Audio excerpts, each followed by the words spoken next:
have a defense team. I don't have a defense team.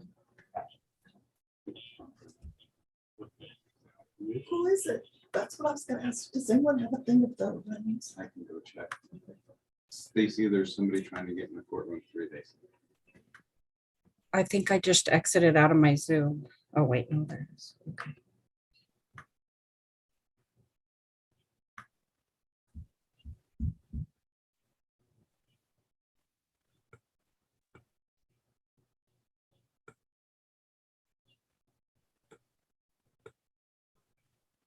Apologies, Judge. We are now live.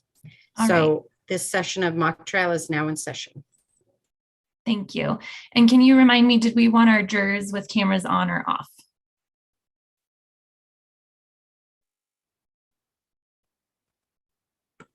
It's up to you. We would like them to be off. Okay, thank you so much. Sure. All right, good afternoon, folks. My name is Chelsea Rangel. I'm the county court judge here in Jackson County, Colorado. I'll be the presiding judge in today's proceedings. From the Ryegrass team, I apologize, but I missed the second attorney's name. I had Miss Emily Barrett, and then who was the second attorney? Sorry, I was muted. Trina McDowell. Thank you very much. All right. Was it Miss Erickson or Miss Pritchard who said we had some issues to deal with prior to proceeding?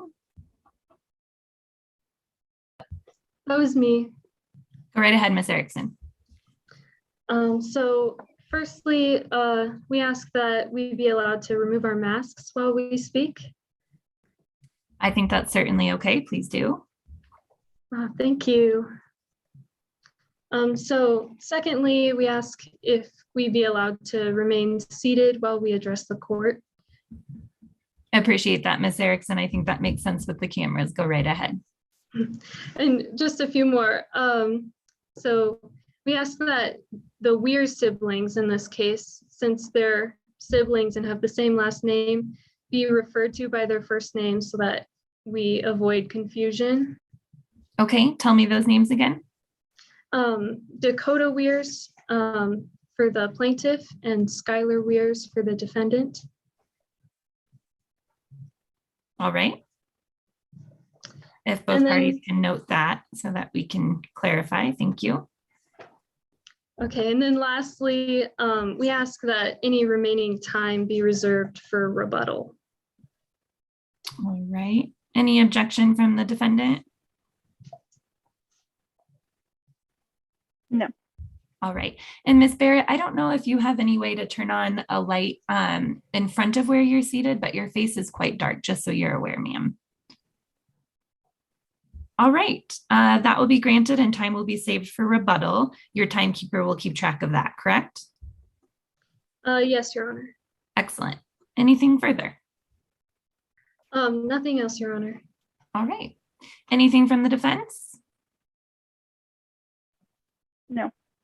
All right, then I'm going to go ahead and proceed. Team Bluegrass, I believe Miss Pritchard is giving the opening statement. Are you prepared to proceed, Miss Pritchard? Yes, Your Honor. Excellent. Go right ahead. And if the timekeepers will begin their timing when she begins.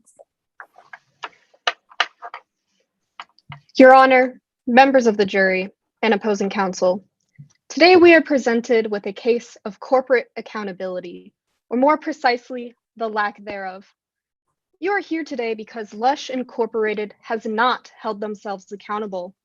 This case isn't just about Lush, it's about a young woman, and her name is Dakota Weirs. To start, Dakota is only 20 years old. She grew up here, where she spent her time working at Haven Landscaping, using Lush fertilizer. She was an active member of her community and in school until she was diagnosed with non-Hodgkin lymphoma. Dakota's cancer has already and will continue to take a toll on her for the rest of her life.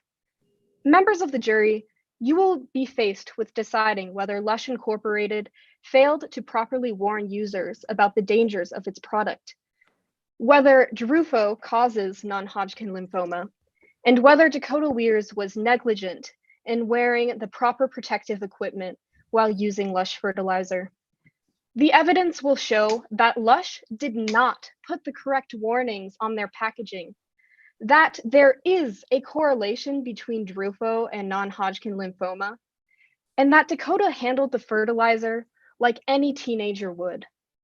The evidence will prove, by a preponderance of evidence, that Lush Incorporated did not use responsible care to warn Dakota and others like her of the risk that their product carried. In short, they were negligent. You will learn that Blake Doncourt, the CEO of Lush, was more concerned about his company's profits rather than the safety of its products. Members of the jury, the plaintiff will not rely on emotional tales, nor will we present unfounded scientific evidence to meet our burden. You'll hear from Dakota herself, Carson Durst, the former Lush employee brave enough to blow the whistle on their malfeasance, and Dr. Casey Rogers, an expert in the harmful effects of prolonged exposure to Drufo. Members of the jury, you are the finders of the fact in this case. It will be up to you to discover the truth and ultimately to hold Lush accountable. At the end of this trial, my co-counsel will stand before you and ask you to return the verdict that the evidence, the law, and your common sense will allow, that Lush was negligent. We will ask you to award damages to help compensate Dakota for the pain, the suffering, and the misery that they caused. Thank you. Thank you, Ms. Pritchard. Would the defense like to make an opening statement?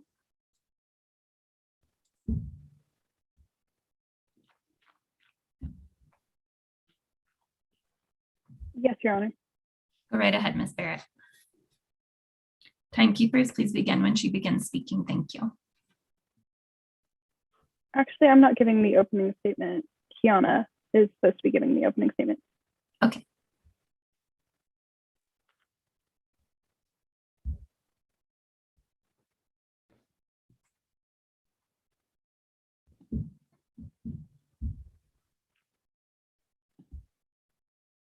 I apologize, my mic was off. That's all right. Is it Ms. Vasquez? Do I have that correct? Yes. All right, go right ahead, Ms. Vasquez. Your Honor, opposing counsel, and members of the jury, good afternoon, and we appreciate you being here with us today. I represent the defense in this case. Ladies and gentlemen, you will hear evidence that Drufo is not carcinogenic at all, and that Lush is not at all at fault.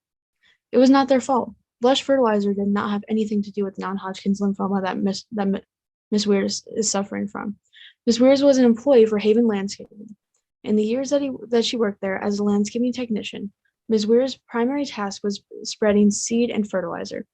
They did not exclusively use Lush fertilizer during the many summers of their employment. When they worked, they used to spread fertilizer inside places like office buildings and shopping malls, despite the warnings to only use Lush's fertilizer in outside places. Now, even though there is no risk of Drufo being carcinogenic, Lush still instructed that whoever uses their products should follow their safety guidelines, just to be as careful as possible. Ms. Weirs did not take the proper safety precautions when using the fertilizer. They were instructed by their employer to wear long sleeves, pants, gloves, and a mask, all of which they did not wear when using the fertilizer because it was too warm. After many years of this, they became sick. Prior to releasing their product, Lush had taken every necessary precaution to make sure it was not carcinogenic. Ms. Weirs used many different chemicals during their time landscaping and did not use proper precautions, which is why it was not their fault. Today, you'll be hearing from three witnesses during this case.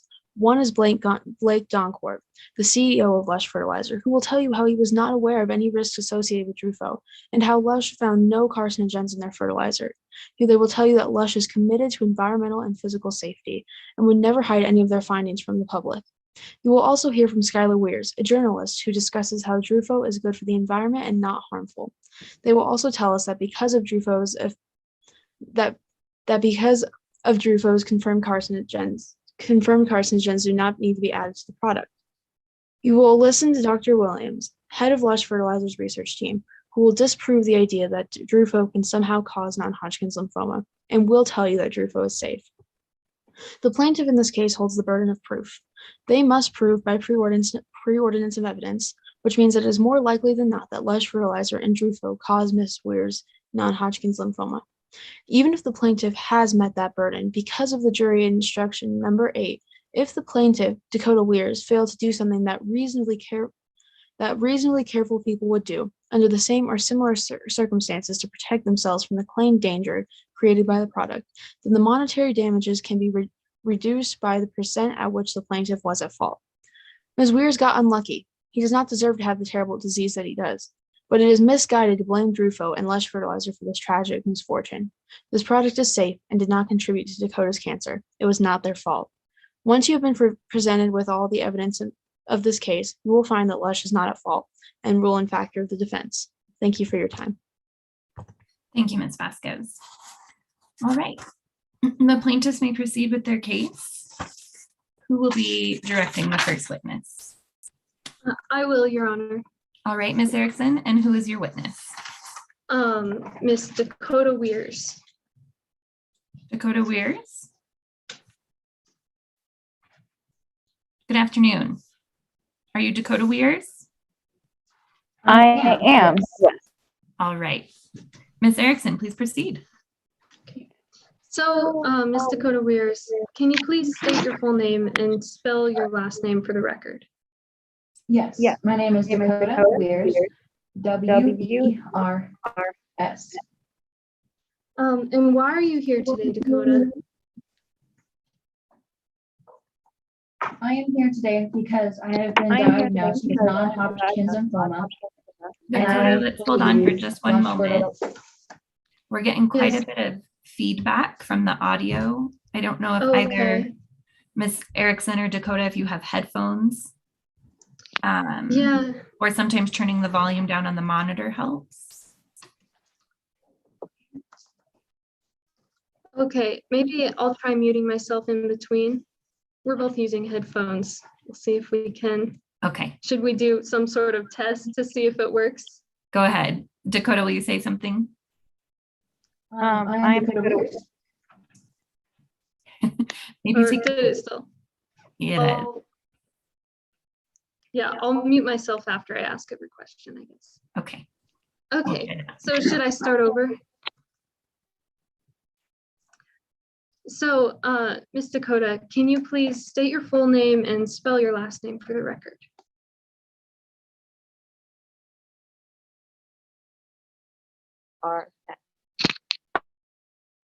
And Dakota, why are you here today? I apologize, Dakota. Now we're not getting any audio. Sorry, that was on me. I There am we here because I was diagnosed with non-Hodgkin's lymphoma, and I believe Lush Fertilizer to be the cause. And Dakota, before we get into how non-Hodgkin lymphoma has impacted your life, I'd like to have the jury get to know you a little bit. How old are you? I am 20 years old. And prior to your illness, what did you do in your free time? I was volunteering at homeless shelters to help the less fortunate. And I was president of my student government, and I was very involved with school, and I just really loved being outside. And prior to your illness, what were your future plans?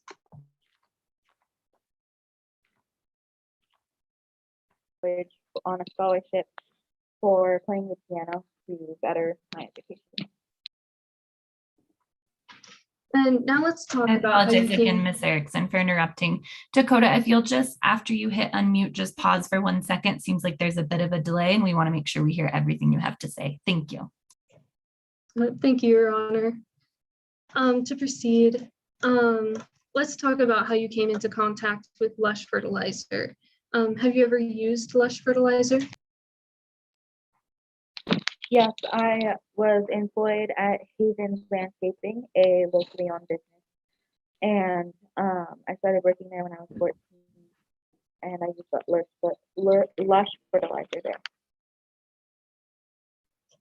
And now you have gotten sick, correct?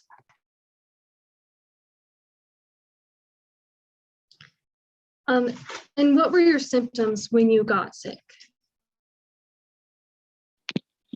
I have swollen lymph nodes and I have chills. I'm always tired, shortness of breath, chest pain, weight loss, and swelling of the abdomen. Dakota, did you see a doctor or when you were eventually diagnosed with non-Hodgkin's lymphoma?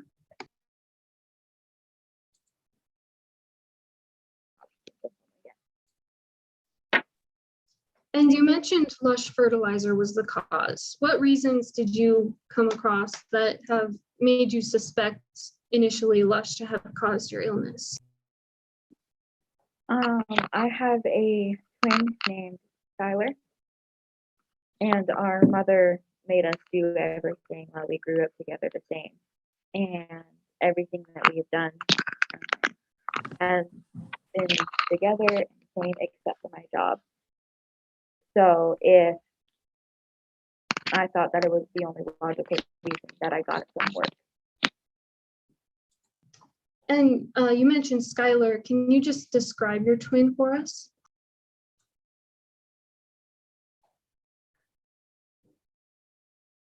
As a writer and also a part-time restaurant server. We've never particularly been close, even though our mother pushed us to do the same activities. And our relationship has only just gotten worse since my medical bills started rolling in and my dad started helping me with those and not helping her with her own personal problems. And you mentioned Skylar's job. Can you just give the court some more info on Skylar's job? She works as a writer and she writes about all sorts of things such as UFOs and flat earth theories and just many things like that. Not to move on,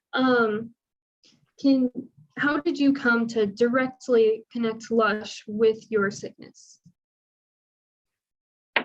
I was at home, unfortunately, like I always am now, and I came across a news article, and it was talking about the main ingredient in lush fertilizer, which is Drufo, and how that was connected to my illness.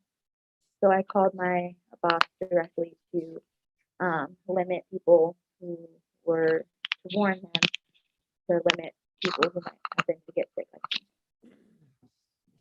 And Dakota, would you recognize the packaging you used at your job at Havens Landscaping?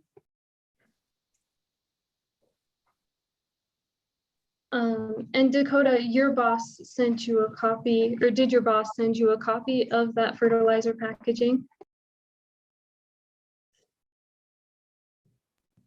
Your Honor, I now ask that the court refer to the one-page exhibit previously marked as Exhibit 1 for identification.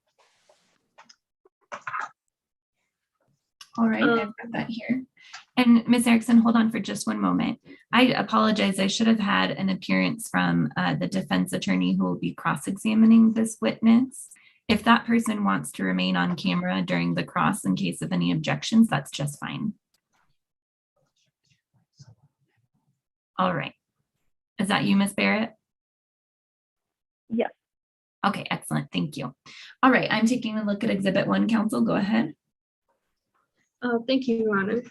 Permission to direct Dakota Weirs to the exhibit. Go ahead. Dakota, do you have it up in front of you?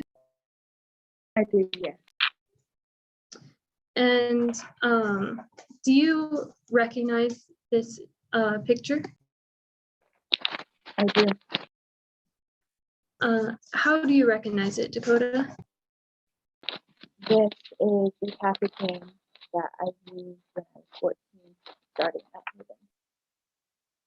Is it a fair and accurate representation of the packaging of the fertilizer you used at Havens Landscaping? Yes. Does it appear to have been altered in any way? Not that I can. Your Honor, the plaintiff now moves to enter exhibit number 1 into evidence. All right, Ms. Barrett, any objection? No. Exhibit 1 will be admitted. Thank you, Your Honor. Dakota, can you just read the headings you see on the packaging? Yes, of course. There's ingredients, hazards, caution, and user safety recommendations. Now, just take a look at the packaging, Dakota. Was there anything on there that warned you of the risk of contracting a disease such as non-Hodgkin lymphoma? No, nothing at all.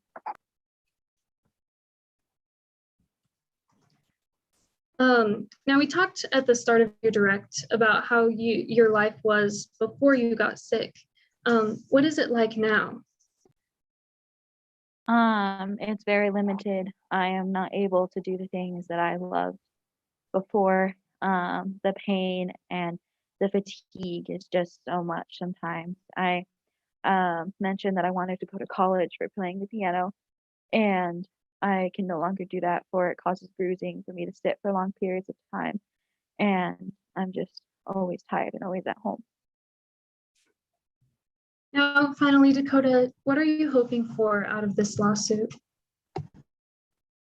I'm really just hoping for Lush Fertilizer to pay for what they have done to me and others.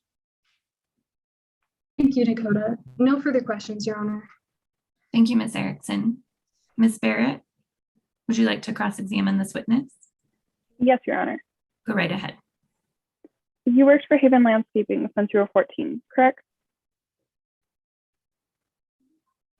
Yes, You worked with Lush Fertilizers, right?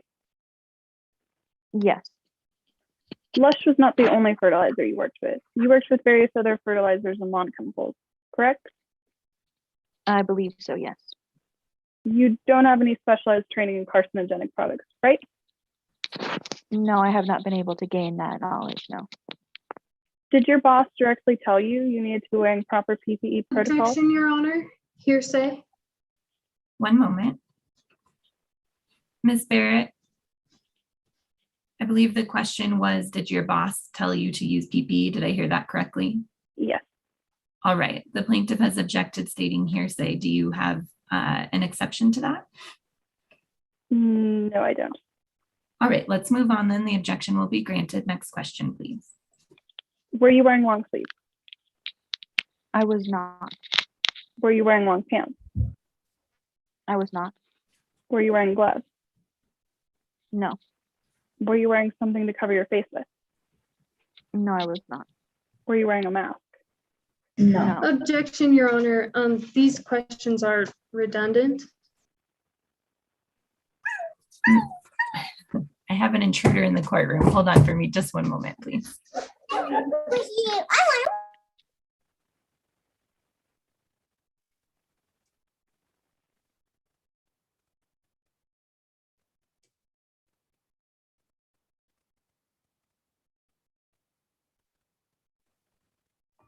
I apologize about that, folks. Okay.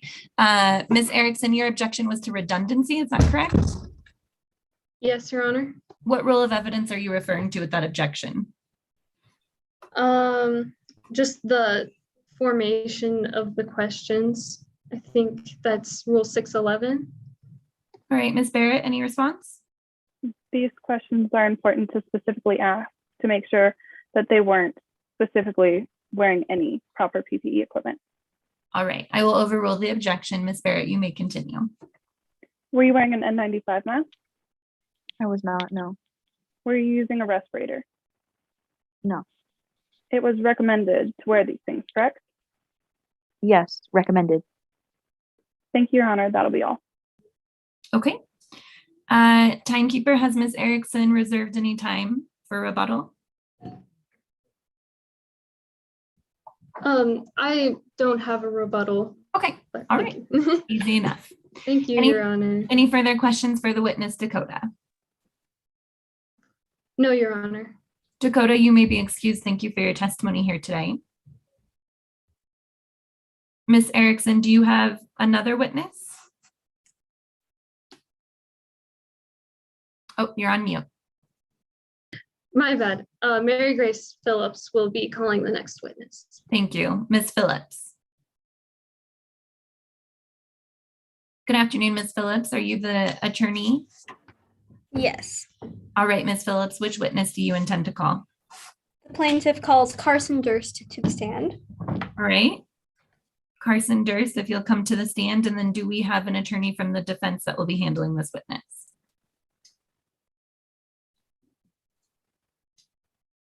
Yes, I will be crossing Carson Durst. All right, is that Ms. Vasquez? Yes. All right, Ms. Vasquez, if you want to turn your camera on, and that way if you have any objections, it makes it easier for me. Thank you so much. All right, Ms. Phillips, please proceed with your direct examination, and timekeepers, if you'll keep track of the time. Thank you, Your Honor.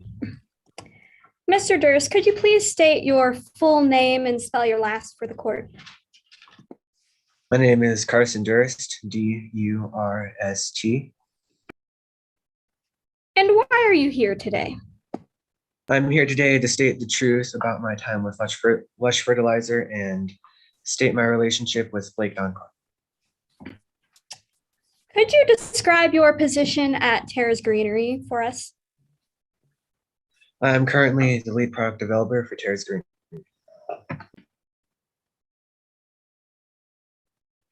And how long have you worked there? I've worked at Terrace Greenery since 2006. And could you describe what exactly your degree in education is in? I have a bachelor's degree in chemical engineering. Were you employed anywhere before your employment at Terrace Greenery? Before my employment at Terrace Greenery, I was employed at Lush Fertilizer from 2003 to 2006. And how long were you employed at Lush? I was employed for 3 years as an intern and a lead product developer.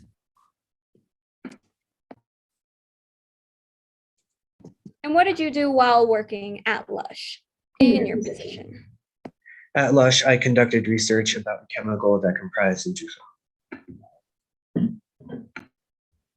Could you describe your relationship with Blake Doncor a little bit? I was an employee of Blake Doncor during my time at Lush Fertilizer, and I met him through my relationship with Charles Doncor, who is the son of Blake Doncor. I was childhood friends with him, and a lot of the time I would be around Blake Doncor through Charles Doncor, through soccer trips and the like. So going into college, I needed a job as I had my bachelor's, and so Charles Doncor helped me attain my job. And Blake Doncor had a position open at Lush for me. So because of your job, would you say you reasonably know how research should be conducted? I believe I do. And did you conduct any specific research into Drufo? I conducted research regarding a chemical that comprised Drufo. And what exactly did you find while researching this? In that research, I found multiple studies that concluded that Drufo was carcinogenic in rats, but there were no conclusive studies about Drufo's effect in humans. And was anyone made aware of what you found?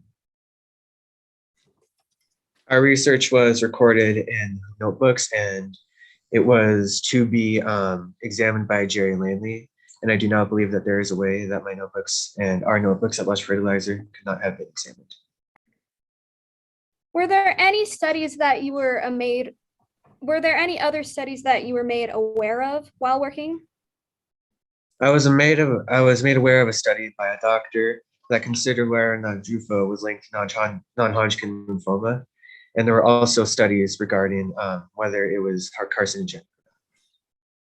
And were there any concerns found in this research?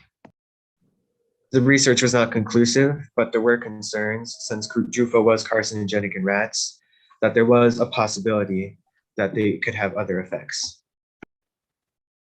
Now, did these studies you conducted ever come to a conclusion on whether Drufo is dangerous or not? They did not. Was there any response or direction from management at Lush regarding this research? I received an email from management at Lush regarding this. And did you keep a copy of that email? I did. Your Honor, I ask that the court now refer to the document known as Exhibit 4. All right, just one moment. I have that document, thank you. And I'd ask that I refer, that Carson Durst refer to the one-page document known as Exhibit 4. All right, Mr. Durst, please do. Mr. Durst, is this a fair and accurate representation of the email? Yes, it is. Does it appear to have been altered in any way? It does not. Your Honor, the plaintiff moves to enter the exhibit previously marked as Exhibit 4 into evidence. All right, thank you, Ms. Phillips. Ms. Vasquez, any objection? No. Document 4 will be exhibited, or excuse me, the email will be admitted as exhibit number 4. Thank you, Your Honor. Mr. Durst, what was your impression of this email? It seemed to me that Drufo and Lush Fertilizer wanted a conclusion judging by this email. It seemed that they did not fully consider all the possibilities that could have been concluded from this research. And I believe I have the right to say that as having a bachelor's in chemical engineering. And I believe that it is obvious that that Lush Fertilizer had a certain motive that they were working for. Thank you. And were there any recommendations made by the research team in response?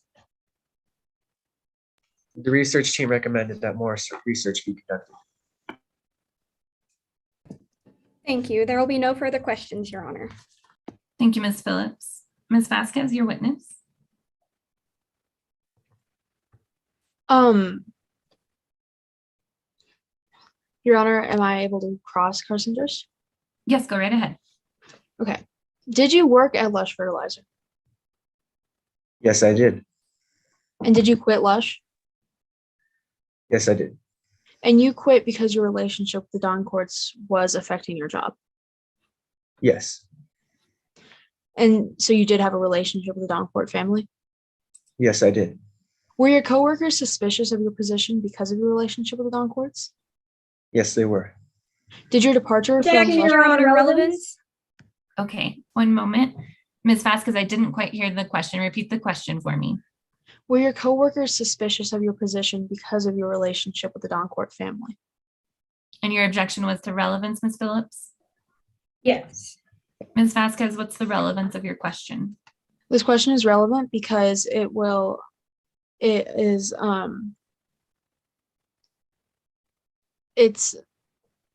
allowing us to examine whether or not he would be having what his motives would be to speak out against Lush. All right, the objection will be overruled. Mr. Durst, you can answer. Please restate your question. Were your coworkers suspicious of your position because of your relationship with the Don Courts? Yes, they were. Did your departure from Lush Fertilizer contribute to you speaking out against their product now? Yes, it did. Did Blake Don Court hire you? Yes, he did. And did you receive this email, Exhibit 4, from Jerry Langley? Yes, I did. And were you aware that Drufo could possibly be carcinogenic? I was aware of the studies. Thank you, Your Honor. I have no further questions. Thank you, Ms. Vasquez. Ms. Phillips, do you have any rebuttal questions? No, I do not, Your Honor. All right. Thank you, Mr. Durst. You're dismissed for today's purposes. Ms. Phillips, do the plaintiffs have any further witnesses? Your Honor, the plaintiff has one last witness. All right, and will you be directing that witness, Ms. Pritchard? Yes, I will, Your Honor. All right, who is the witness? The plaintiff calls Dr. Casey Rogers to the stand. All right, good afternoon, Dr. Rogers. Can you hear me okay? Yes, Your Honor. All right, thank you. And then do we have a defense attorney who will be cross-examining Dr. Rogers? Yes, Your Honor, I will. Good morning. Is it Ms. McDowell? Yes. All right, perfect. If you'll leave your camera on, Ms. McDowell, and let me know if you have any objections. Ms. Pritchard, you may begin your examination. Thank you, Your Honor. Please state your first and last name and spell your last for the record. Dr. Casey Rogers, Rogers. Dr. Rogers, could you describe your educational background?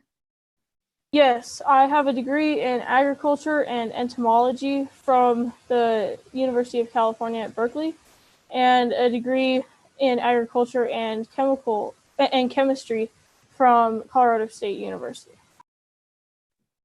And what did you do before earning your PhD? I worked as a research analyst for a large multinational company. And what kind of scholarly articles have you published? I have written many articles about the effects of chemicals. One of them being Survey Reveals Frequency of Multiple Resistance to Drufo, which was published in Weed Biology, and another being Drufo-resistant reeds in Environmental Sciences. Dr. Rogers, do you have a curriculum vitae? Yes, I do. And would you recognize a copy of it? Yes, I would. Your Honor, let the record reflect that I am directing the court to what has been previously marked as Exhibit 6. All right, let me get there. I have Exhibit 6 in front of me. It looks to be the resume of Dr. Rogers. Are you able to see that, Ms. McDowell? Yes. All right. Go ahead, Ms. Pritchard. Your Honor, permission to direct the witness to Exhibit 6. Given. Dr. Rogers, what is this? This is my curriculum vitae. And is this a Objection, fair and hearsay. accurate? Ms. McDowell, you're objecting to hearsay of the question or the document? Of the document. All right, I don't think we're quite there yet. You may continue, Ms. Pritchard. To restate, Dr. Rogers, is this a fair and accurate representation of your curriculum vitae? Yes, it is. Your Honor, I move to enter Exhibit 6 into evidence. All right. Ms. McDowell, do you have an objection? Objection, hearsay. And anything specific about that objection? No. Okay. Ms. Pritchard, your response? Your Honor, I do not believe that this piece of evidence exhibits any aspect of hearsay, seeing that it is Dr. Rogers' own personal curriculum vitae. All right. It appears to be a summary of her professional experience, as well as I don't believe it will be utilized as testimony on any ultimate fact. I am assuming that you're moving towards admitting this individual as an expert. Am I correct, Ms. Pritchard? Yes, Your Honor. All right. For those purposes, the objection will be overruled and the document will be admitted. You can continue, Ms. Pritchard. Thank you, Your Honor. Your Honor, I move to qualify Dr. Casey Rogers as an expert in the negative and harmful effects of prolonged exposure to various chemicals. Ms. McDowell, did you have any questions you wanted to ask the witness? Yes, Your Honor, I have a voir dire. Go right ahead. You have a PhD in entomology, right? Yes, I do. You have a bachelor's in chemistry, right? Yes. Entomology doesn't pertain to the effects on the human body, right? No, but I have studied those effects in some of my other projects. Horticulture doesn't pertain to the effects on the human body, right? No, but once again, I did study those effects in other studies that I have performed. Your Exhibit 6 publication was not peer-reviewed, right? Well, it is my curriculum vitae and it is my resume, so I suppose not, but it is a correct representation of my achievements. Your Exhibit 7. Hold on one moment, Ms. McDowell. If I can clarify, Ms. Pritchard, we're looking here at Exhibit 6, which is the CV. Are you relying as well on Exhibit 7, the research publications? No, Your Honor, just Exhibit 6. Okay, thank you. Ms. McDowell, I didn't mean to interrupt. Please continue. All right.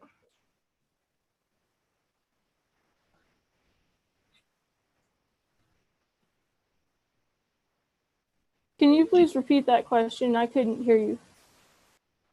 You've never been qualified as an expert in any court of law, right? No, but my research has been used in litigation. Your Honor, that will be all. Thank you. All right. And do you object to the admission of this witness as an expert? Yes. While this person may be an expert on entomology and horticulture, Your Honor, they are not an expert in the field of modern agritech and the carcinogenic effects of Drufo on the human body. Therefore, I object. Ms. Pritchard, your response? Your Honor, I am not moving to qualify Dr. Rogers in the field of modern agritech, and I also believe that Dr. Casey Rogers has extensive experience in the fields of the harmful effects of exposure to chemicals, which is what I'm moving to qualify them as an expert in because of their education in agriculture and chemistry, as well as their prior PhD work and their articles that they have written. All right, so let me just clarify for the jury's sake then. You're seeking admission of this individual to opine expertly, specifically on the areas of what?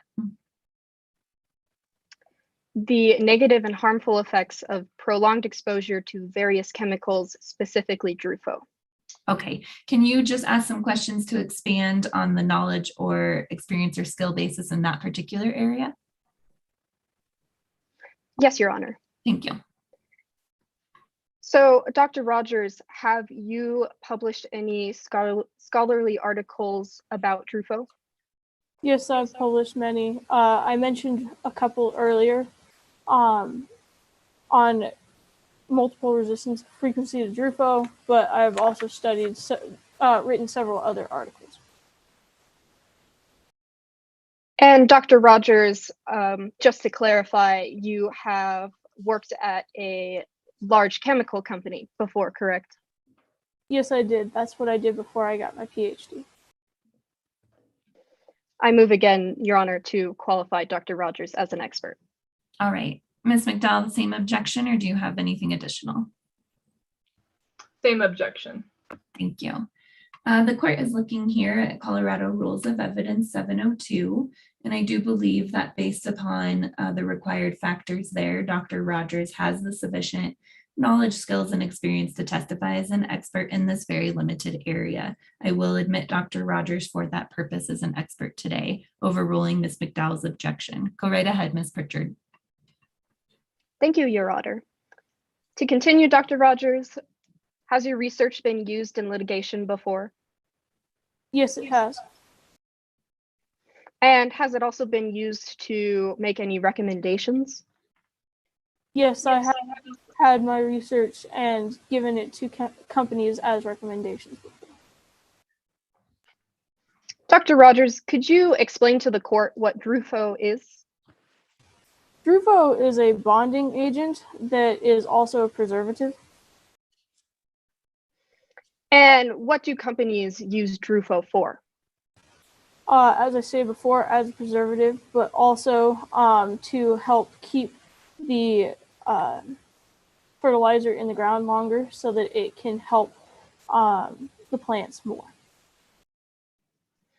And you conducted a study about Drufo, correct? Yes, and the effects it had on different groups of people.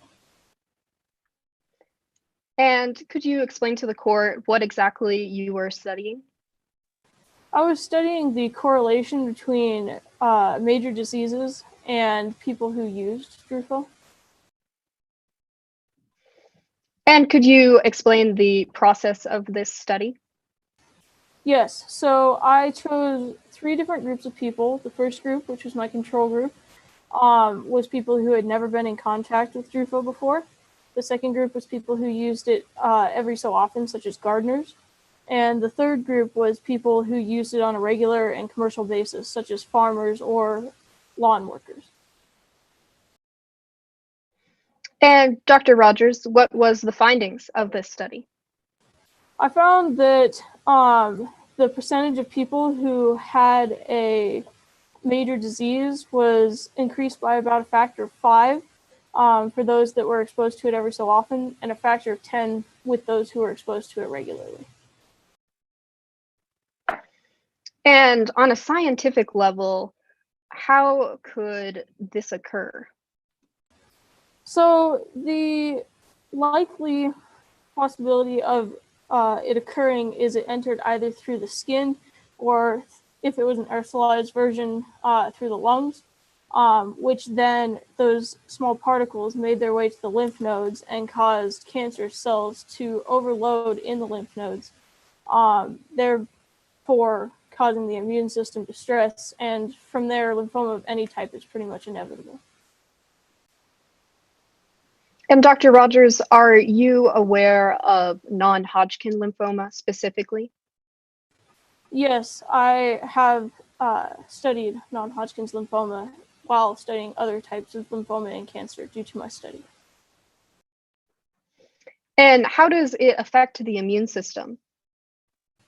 It compromises the immune system, making it so that people cannot fend off germs and other attacks on their body as easily. And can it be cured? Non-Hodgkin's lymphoma can be controlled but never cured. Dr. Rogers, have you reviewed Dakota Weirs's medical records? Yes, I have. And in your expert opinion, Dr. Rogers, is there a correlation between exposure to Drufo and non-Hodgkin lymphoma? Yes, the study seems to show that.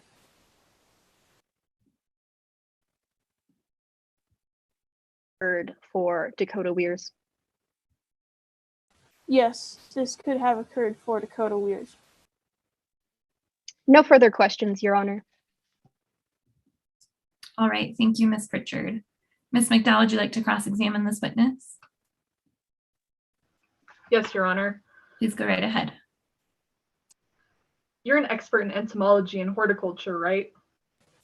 Yes, I do have a degree in that and teach that at the University of California, Berkeley. The study of entomology is of insects, right? Yes. Objection, Your Honor. These questions have already been asked and answered. Ms. McDowell, I think we went over this area when you were performing your voir dire of the witness for an expert. I'm not going to, I will allow an answer to this question, but if we can move along to new areas of testimony, that would be very helpful. Go ahead, Dr. Rogers, and answer the question. I believe it was entomology studies insects. Yes, entomology is the study of insects. Lush fertilizer is banned in the EU for environmental reasons, right? Yes. Anyone working with Drufo has the risk of it being absorbed into their skin, right? Well, of course. It's a fertilizer after all. When working with Drufo, people should wear long sleeves, right? Well, I was studying that effect in a second part of my study, but that was never conclusive, so I cannot confirm or deny that. It says this on the label of the product, right? As a recommendation. So they should also wear long pants, right? That was another part of my study that I can neither confirm or deny. It was inconclusive after all. Most importantly, anyone working with an aerosolized version of Drufo or who might breathe in the chemical should wear a medical grade protective face mask, right? Once again, that was part of a study that was inconclusive. You had insufficient time to complete your studies, right? Well, it wasn't just time. Other people, companies were not allowing or providing their workers with the necessary parts, resources to complete the study as well. But I don't see how that pertains to this. Could that have possibly affected the results of your study? Not the original study, the study with whether Drufo has ties to cancers. That was a separate study. The second study was on whether you should wear protective gear, and that's the one that was inconclusive. The first study was perfectly followed the scientific method perfectly. You're getting paid to be here, right? Well, every expert is. Thank you, Your Honor. That will be all. Thank you, Ms. McDowell. Ms. Pritchard, any redirect? Just a few questions, Your Honor. All right. And go right ahead, timekeeper, if you'll keep us on track. Dr. Rogers, are you testifying in court today because of any monetary motivations? No, I just want to make sure that this issue is resolved as quickly as possible because there is a correlation that I found in my study, and I'm very passionate about this. And are you extremely confident in the findings of your first study? Yes, I am. No further questions, Your Honor. Thank you, Ms. Pritchard. Thank you, Dr. Rogers. That will conclude your testimony here today. Ms. Pritchard, does the plaintiff have any further witnesses? No, it does not, Your Honor. All right. Let's see here. I believe I wrote down the first attorney, but I don't recall. Was it Ms. McDowell? Ms. Barrett. Good afternoon, ma'am. Will you be calling witnesses on behalf of the defendant? Yes, Your Honor. And what is that first witness? The first witness is Blake Doncourt. Thank you. Do we have Blake Doncourt?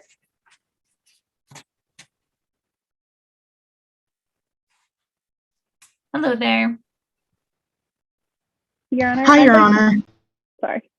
Your Honor, I'd like to call Blake Doncourt to the stand. All right, thank you. Blake Doncourt, is that you? Yes, Your Honor. All right, and Ms. Pritchard, will you be cross-examining this witness on behalf of the plaintiff? Yes, Your Honor. Excellent. Ms. Barrett, please proceed. Say your name and spell your last for the record. Blake Doncourt, D-O-N. Oh, crap. Why am I? Take your time. Sorry, Your Honor.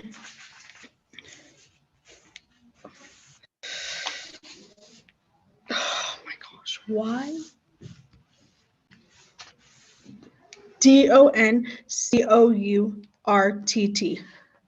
Thank you. Blake Doncourt, tell me where you're currently employed. Currently, I am the CEO of Lush Fertilizers. As the CEO, what are your responsibilities? I'm the person who technically brought the company up from where it was, and I brought it to being an unknown company to being one of the world's largest suppliers of lawn. What product does your company specialize in? Our company specializes in lawn fertilizers. Speaking of your products, let's talk about this more. Before your fertilizers are available to consumers, what safety measures are put in place to make sure they're safe? At our company, we have a research and development team that goes over all the different safety precautions and makes sure that everything's okay within our products. Does your company also receive a review from the EPA? Yes, we do. Who in your company ensures the product is safe? That would be our research and development team. They go over everything to make sure that it's all good. If you were ever made aware of any product that was unsafe, what would you do? I would take action immediately and try and put warning labels and go over everything with everyone on my team. Did Lush Fertilizer have a research and development person named Carson Durst working for you? We did previously, but he no longer works for us. What was Carson Durst's job? He was priorly part of the research and development team at Lush Fertilizers. Did you ever receive an email from Jerry Langley stating there were risks with the product? No, I never received an email. Did anyone on your research and development team, including Jerry Langley or Carson Durst, ever express serious concern about your products and the danger of cancer? No, no one ever voiced a concern to me about anything. Otherwise, actions would have been taken. Was there any research to suggest that your fertilizer was unsafe to humans? No, there has been no research. Was there any research to suggest that Drufo posed a risk to a person's health? No, there was not. Objection, Your Honor. This question calls for speculation. The defendant is asking Ms. Doncourt whether there is any research at all concerning this topic, and I do not believe that Mr. Doncourt has accurate knowledge of this. All right, thank you, Ms. Pritchard, for your objection. Ms. Barrett, perhaps you could rephrase your question to ask if Ms. Doncourt is aware of any. Ms. Doncourt, are you aware of any studies of Drufo and them being a risk to a person's health? No, I am not aware of any studies. Were you required to put warning labels on your products? No, there was never a significant risk, so it was not needed. Were you required to put safety recommendations on your products? We had safety recommendations put in place, but we never had warning labels that discussed anything because there was no risk that was concerned. There was no concerns for any risk. Do you bake your fertilizers? No, we do not. Why don't you bake your fertilizers? To be honest, it is costly, and with such a low risk, it's not necessary. Thank you, Your Honor. No further questions. All right, thank you, Ms. Barrett. Ms. Pritchard, would you like to cross-examine this witness? Yes, Your Honor. Go right ahead. Ms. Doncourt, you're the current CEO of Lush, correct? Correct. Objection, asked and answered. All right, thank you, Ms. Barrett. Ms. Pritchard, we have obviously gone over those qualifications. If you'll just move along. Yes, Your Honor. Ms. Doncourt, you've previously described Lush Fertilizer as the flagship product of Lush Incorporated, correct? Correct. Is it fair to say that Lush Fertilizer is a substantial source of revenue for your company? That's fair. You've dedicated, in your words, years of research and development on the products Lush manufactures, haven't you? Yes. And are you aware of the study that Dr. Casey Rogers conducted?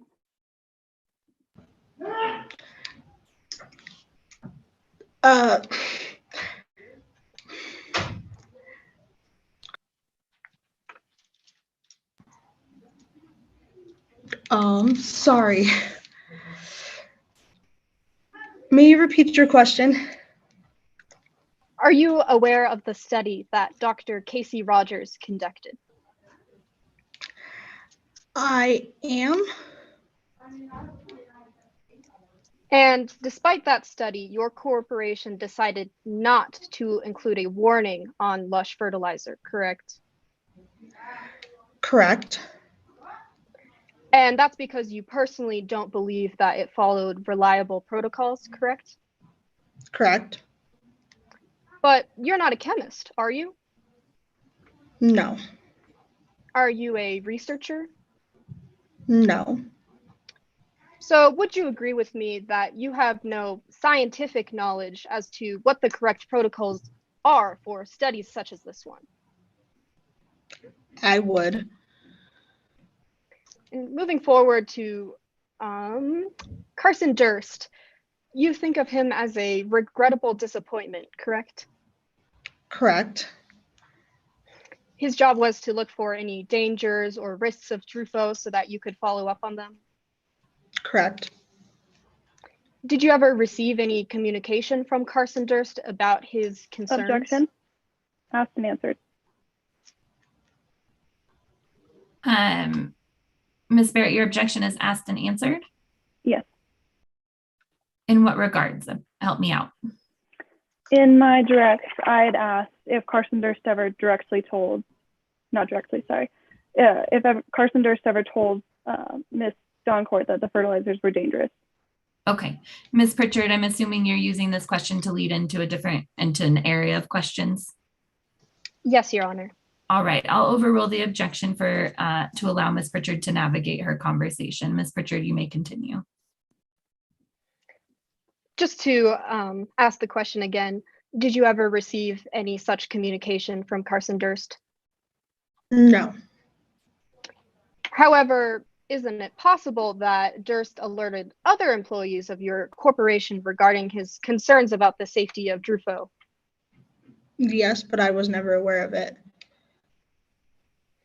To continue, it's your belief that not only Dr. Casey Rogers, but also Carson Durst on the plaintiff's side of the case is just trying to make money off of this lawsuit, isn't it? Yes.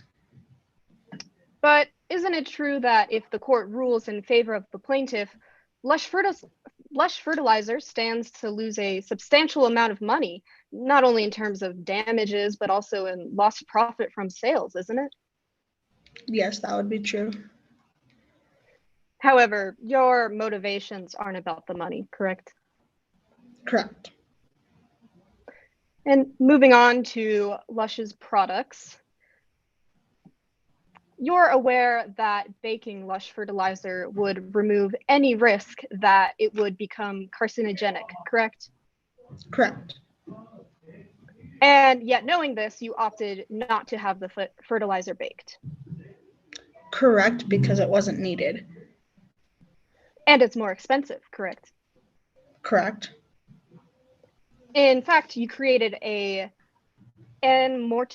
amortization table that shows that Lush would increase its product profits by 6% in the first year and an additional 2% per year thereafter if it did not bake the fertilizer, correct? Correct. Your Honor, let the record reflect that I am directing the court to the exhibit that has been previously marked as Exhibit 8. Great, one moment. The court has that record. Ms. Barrett, do you have that as well? Yes. All right, go ahead, Ms. Pritchard. Ms. Doncourt, I ask that you now refer to this document.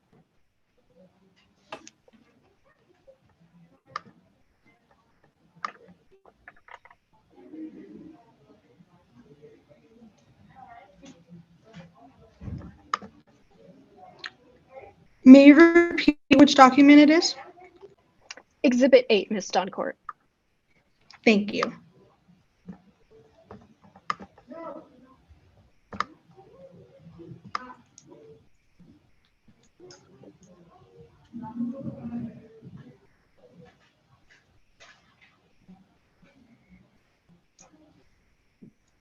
Okay, I have it. Ms. Doncourt, do you recognize this document? Yes. Is this a fair and accurate representation of the amortization table that you created? Yes. Your Honor, I move to enter Exhibit 8 into evidence. Ms. Barrett, any objection? Relevant? Ms. Pritchard, can you explain the relevance of this document? Your Honor, I wish to enter this table into evidence to show the clear profit margins between whether Lush chooses to bake its products or not, which then relates to a possible financial motive of Lush Fertilizer and specifically Ms. Doncourt. All right, the relevance objection will be overruled. Anything further, Ms. Barrett? No. Exhibit 8 will be admitted. You may proceed, Ms. Pritchard. To conclude, Ms. Doncourt, you, as the CEO of Lush, decided that money that could have been spent to make your products safe for the public who uses them would better be spent paying the vulture capitalists that provided your company with seed funds. Did you not? I did. And this is exactly what you did? Yes. No further questions, Your Honor. Thank you, Ms. Pritchard. Ms. Barrett, any redirect? Yes, just one question, Your Honor. Go ahead. Ms. Doncourt, would you compromise the safety of your customers for profit? No, I would never. No further questions. Thank you, Your Honor. All right, thank you. Ms. Doncourt, you're excused. Ms. Barrett, your next witness. Ms. Skylar Weirs. If Skylar Weirs will appear, please.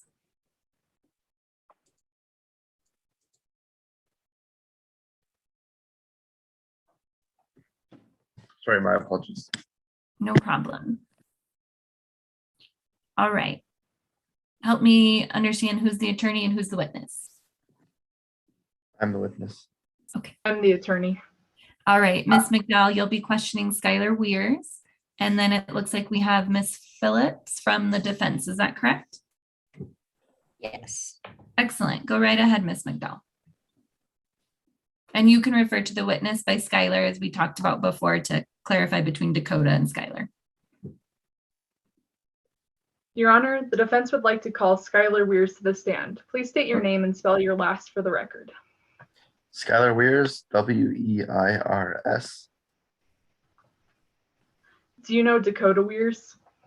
I do. They're my twin sibling. What is your profession?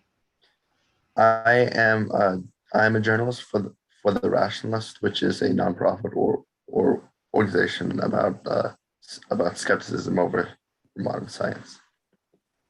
Specifically, how did you contribute to the Rationalist? My editor had tasked me with writing a series of articles on modern agritech.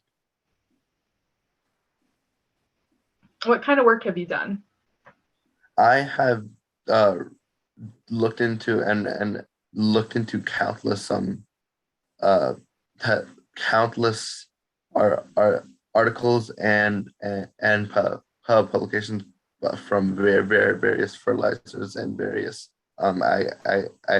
agritech companies, as well as looking into publications by the USDA and the NASDA. Your Honor, the defense asks the court to qualify Skylar Weirs as an expert in the field of modern agritech, specifically in the area of the causal link between Drufo and cancer. According to the Evidence Code 702, an expert is not required to have a specific degree or training. The expert witness must have proof of that knowledge. This has been established by Skylar Weirs, and therefore they should be allowed to testify as an expert. All right, thank you, Ms. McDowell. Ms. Phillips, your response? Yes, Your Honor. Permission to voir dire. Go right ahead. Miss Skylar, you said that you were a journalist, yes? Yes, I am. And do you have any degree in the subject? I don't. Other than my research, I do not. A journalist entails only research and the gathering of information, correct? Yes. Do you have any experience that allows you to draw conclusions from the information that you gather as a journalist? No academic experience.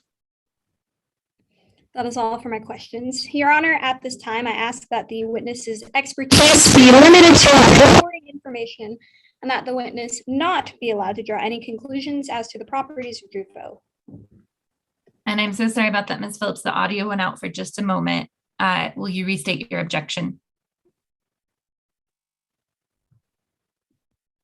Sorry. At this time, I ask that the witness's expertise be limited to only reporting information and that the witness not be allowed to draw any conclusions as to the properties of Drufo and its potential effects on humans. All right, thank you, Ms. Phillips. Ms. McDowell, are you able to limit the testimony within those confines? Yes, Your Honor. According to the Evidence Code 702, an expert is not required to have a specific degree or training. The expert witness must have proof of that knowledge, and this has been established by Skylar Weirs. All right. My question was, do you intend to ask for the conclusion that Ms. Phillips is objecting to? Sounds like she's not objecting to testimony about the information, but simply that this individual is not qualified to opine as to the conclusive link. Are you asking for qualification to make that conclusion? Yes. Help me understand the knowledge that Skylar has to draw such conclusions. Skylar, are there any harmful substances exclusively in old agri-tech fertilizers? No. Hold on. Could you repeat the question? That was ready. Are there any harmful substances exclusively in old agri-tech fertilizers? Objection, Your Honor, lack of expertise. Okay, hold on one moment, please. Ms. McDowell, let's finish up here with the expert qualification issue. If you want to ask additional questions about Skylar's knowledge base, we can certainly voir dire on that issue.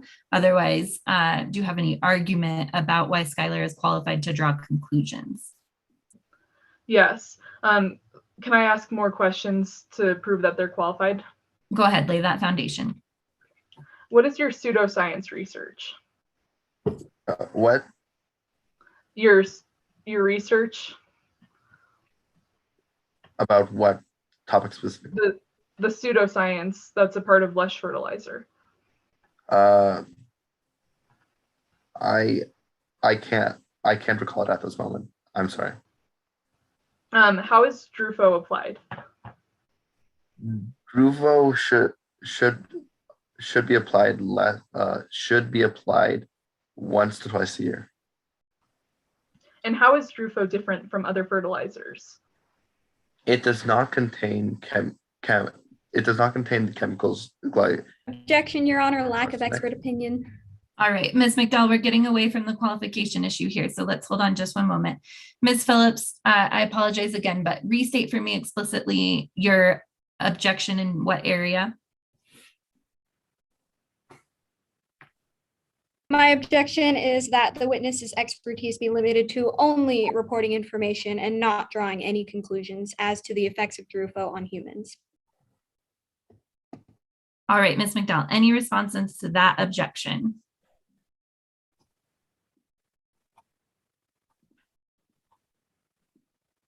No, Your Honor. Okay. Skylar will be admitted as an expert today for the sole purposes of reporting information about the agri-tech business and chemicals that are used. She has not been qualified to opine, making conclusions here today about the effects of that chemical as objected to by Ms. Phillips. Go right ahead with your questions, Ms. McDowell. Please stay within that area of limited expertise.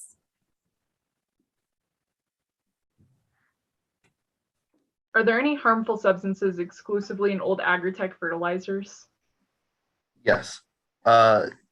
Old agri-tech fertilizers include glyphosate and arsenic, which are not found in Lush Fertilizers products. How does Lush Fertilizer differ from old agri-tech fertilizers? Like I said before, it does not include glyphosate or arsenic, and it includes Drufo, but other than that, they are the same. What effects does Drufo have? Drufo causes Drufo binds to nitrogen, which means that long story short means that the user will not have to apply the fertilizer as much, from 6-7 times a year to 1 to twice a year.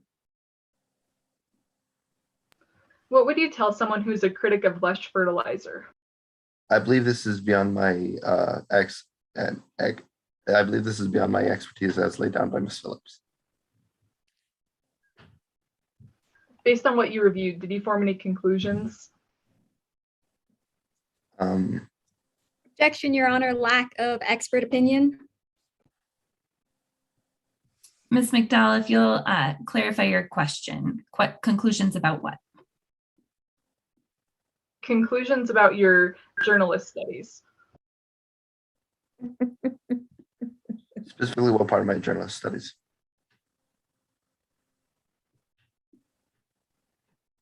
Specifically, what you contributed to the Rationalist. Oh, I believe I already answered this, but I wrote a series of articles about the effects of modern agritech. Yeah, and Rufo was a part of my series. Thank you, Your Honor. That'll be all. All right, thank you, Ms. McDowell. Ms. Phillips, your witness. I will now do a cross-examination of Ms. Schuyler. Go right ahead. You are the plaintiff Dakota's sibling, correct? Yes, I am. And you are a journalist, that's right? Yes. So you chose to forego college entirely, correct? I did. So you don't have a degree in anything? Objection, unfair prejudice. Ms. McDowell, what's the basis of your objection? Schuyler Weirs does not have to have had a specific degree or training to prove that they have knowledge. All right, thank you for that objection and clarification, Ms. McDowell. The jury will be instructed at the end of this proceeding as to the law. Ms. Phillips, you may continue to inquire. Thank you, Your Honor. So you spent a year researching, is that right? Yes. So you've researched fertilizers and have admitted that pesticides are, by definition, poisons. They are. And in fact, you'd agree with me that commercial pesticides are known to have several carcinogens, correct? Yes. You're a freelance worker, is that right? Yes. Which means you don't have a full-time job. I do not have a full-time job. And you don't have a steady paycheck. I also do not have a steady paycheck. And your articles haven't exactly been lucrative, have they? They unfortunately have not. You have a second job as well as this, correct? Yeah, I work part-time at Arby's. Yeah. And you have lost out on many job opportunities due to your articles, correct? Yes. You have a gambling problem, do you not? I do. And you're in debt because of it, aren't you? I am. And your dad cut you off financially? Narrative. What's the objection, Ms. McDowell? The objection is narrative on Schuyler's gambling addiction. What do you mean by narrative, Ms. McDowell?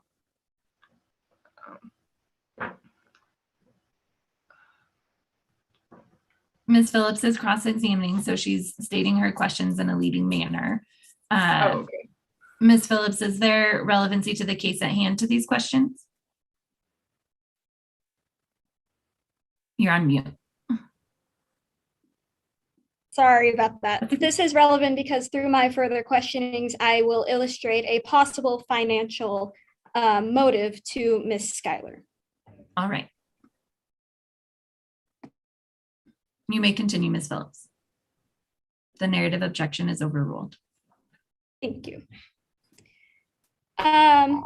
So you're being paid by the defendant, right? I am. And it's fair to say that they wouldn't have hired you if your conclusions weren't favorable for them? That is true. Though I should mention that every single witness here today is being paid. A yes or no answer suffices. Okay. You will be paid for your testimony here today, right? Yes. And that check will be written by Lush. Yes. Do you have, there will be no further questions, Your Honor. All right.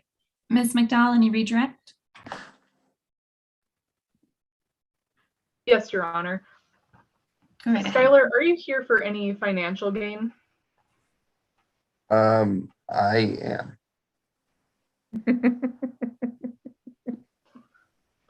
Are you sorry, never mind. That will be all, Your Honor. All right. Thank you, Schuyler Weirs, for your testimony. You are dismissed by the court. Ms. McDowell, does the defense have further witnesses? Yes, Your Honor. Go right ahead.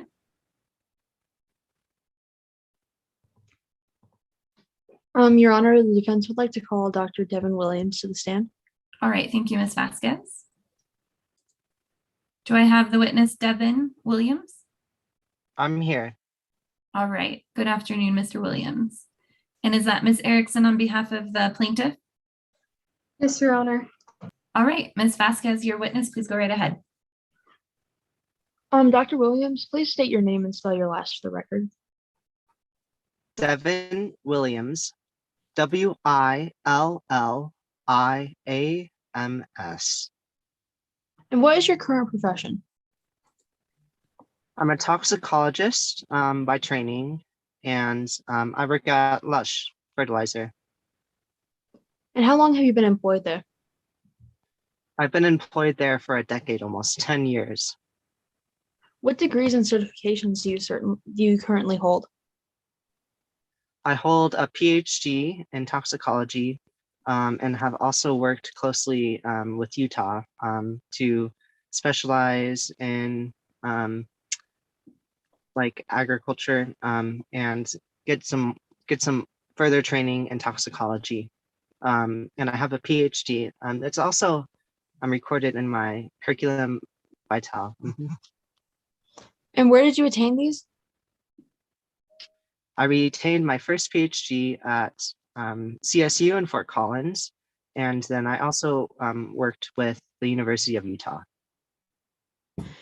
Could you please explain what toxicology and pathophysiology is? Yeah, so I'm a toxicologist by training, and toxicology is the study of harmful environmental substances, whether it may be alcohol or other negative substances in the environment on neurochemicals. And from there, there are other negative consequences that can come with that. And so toxicology specifically aims to develop and understand how to neutralize those toxic effects. And does your research include understanding how the human body is affected by external substances?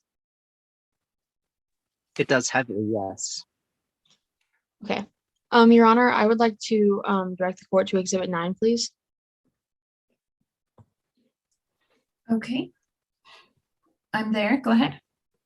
I would now like to ask Dr. Williams to look at Exhibit 9. Go right ahead. Can you please explain what this is? Yes, so I believe I see my curriculum vitae, and let me confirm.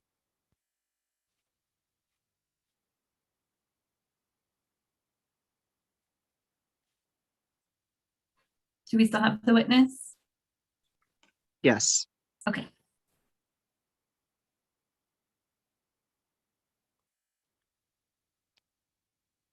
May I get direction as to Exhibit 9? Exhibit 9 is your CV. I see. Yes. So that's my curriculum vitae, and it lays out my education experience and my degrees, as well as my specialties and experience that comes with being a toxicologist. Your Honor, the defense would like to enter Exhibit 9 into evidence. Any objection, Ms. Erickson? No objections, Your Honor. Exhibit 9 will be admitted as defense exhibit. Go right ahead, Ms. Vasquez. Your Honor, the defense would like to qualify Dr. Devin Williams as an expert in toxicology and pathophysiology. According to Rule 702, an expert must have knowledge, expertise, experience, training, or education to be qualified as a witness. Dr. Williams has all of these traits and should thus be qualified. And what do you expect Dr. Williams to testify about? Dr. Williams can testify regarding the safety of Drufo and also help mostly just for the safety of Drufo and the effects that it can have and and the other precautions regarding to that. Okay. Ms. Erickson, any objection? The plaintiff has no objection to this expert becoming, or this witness becoming an expert. All right, Dr. Williams will be so qualified and may opine in these areas. Go right ahead. Thank you, Your Honor. Were you on the chair of the Lush Fertilizers Ethics Committee? I was, and I'm still on the chair of the ethics committee.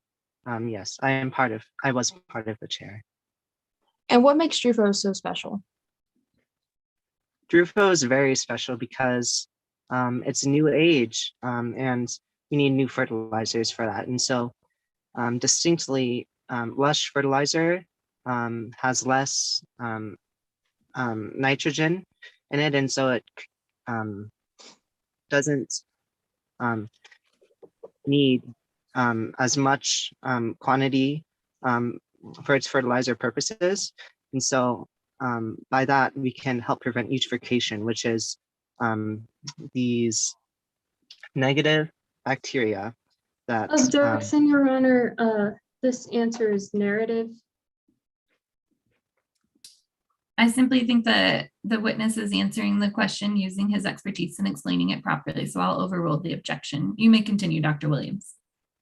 You were talking about eutrophication, I think, if I'm saying that right. And this can create runoff when gathered by streams and rainwater, and this can harm fish, it can kill fish, and it can also harm the environment as a whole. Has the use of Drufo been proven to increase chances of getting non-Hodgkin's lymphoma? That's not seen in my research, and especially whenever we delve deep into this issue at the research and development lab, it didn't appear so. What would a valid study need to include to prove what the plaintiff claims? A valid study would need a large population size, so that would include many people, thousands of people, and it would need to have a systematic approach, the scientific method. So that would look like having specific variables being measured, and making certain that only one specific variable is being measured, say exposure to Drufo for 1 day in the summertime. And then we can measure that specific effect. And from there, we can continue our study and measure over time Drufo's effect and what it looks like for the body. And do you know Dr. Casey Rogers? I don't believe so, no. I haven't heard too much about him. Are you familiar with their study regarding Drufo? I believe I may know of it, but I'm not so well versed in the effects that Drufo has on the human body so much as I am developing the product itself at times. Do you know if the study was peer reviewed? I don't believe so, no. Why is peer review important in the world of science? Peer review is important because scientists need to be able to replicate what other scientists experiment or what they do. And so without that, the credibility of an experiment can be questioned, and fairly so. And there's a little bit more to it, but that's the key thing. And has Dr. Rogers' study been replicated? I don't believe so, no. I haven't seen any replications of the study. And why is it important for a scientific study to be replicated? It's important because it needs to be replicated in that the credibility of the experiment itself is proven. Scientists can, of course, make mistakes, and having that body of knowledge as opposed to one single study can help do that in the scientific world. All right, thank you, Dr. Williams. No further questions, Your Honor. Thank you, Ms. Vasquez. Ms. Erickson, did you have any questions to cross this witness? I do, Your Honor. Go right ahead. Thank you. So in your opinion, the creation of Drufo was revolutionary, right? I'd say so. Despite it being revolutionary, it still holds risk. Isn't that correct? Less risk than, say, fertilizers in the 20th century. I'm sorry, you kind of cut out. Can you repeat that? Just for me, I think my headphones are. Yes, and less risk at that than fertilizer in the 20th century. So in your opinion, this risk is just outweighed by what you determine as more important. What's your question? Can you rephrase? Can you ask the question again? Yes. So in your opinion, this risk is just outweighed by what you determine to be more important. I believe that protecting the environment is important, and I would say that there's increased risk with that. So that's in line with what I believe. Did that answer the question? Let me rephrase. Just in your opinion, any risk of Drufo is just outweighed. Yes. Isn't it true that that same risk was calculated as too much and banned in the EU? I am aware that Drufo is banned in the EU. So you believe them to have banned Drufo just because it's dangerous under lab conditions, correct? Stop. Ms. Erickson, it appears that you're out of time. I'll allow Dr. Williams to answer that last question. Your Honor, actually, can I ask a question? Okay. I think our timekeepers are out of sync. Okay.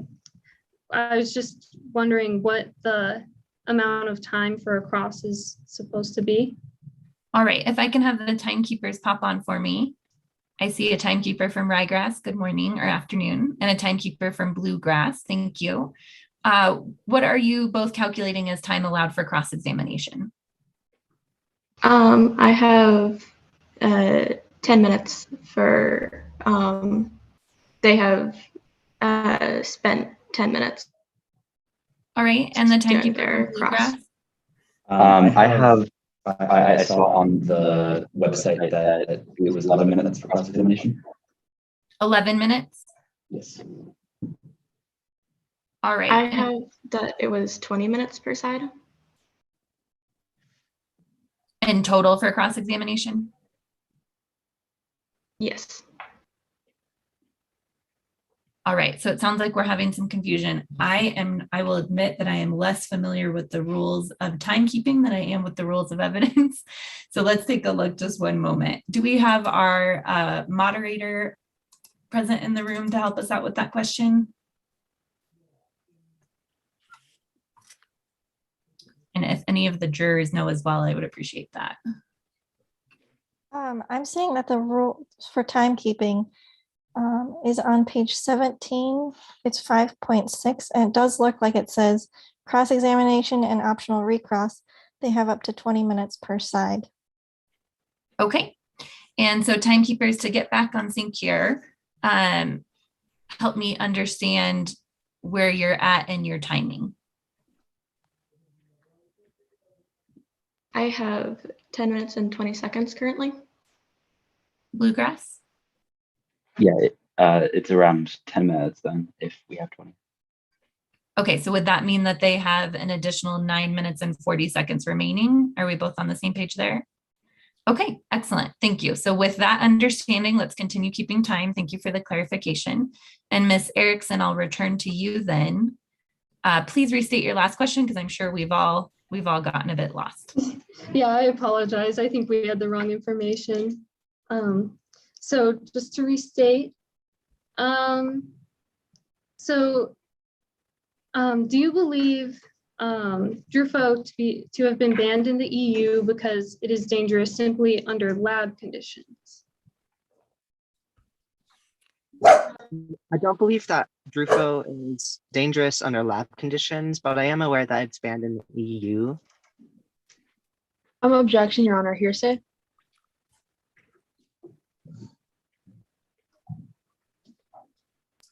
All right. So the objection is to the statement that he believes he's heard it's been banned in the EU. I apologize. The objection was to her question. Okay. And what was the question, Ms. Erickson? Please restate. My question was whether, or do you want me to ask the question again, or? So isn't it, so you believe the EU to have banned Drufo because it is dangerous under laboratory conditions?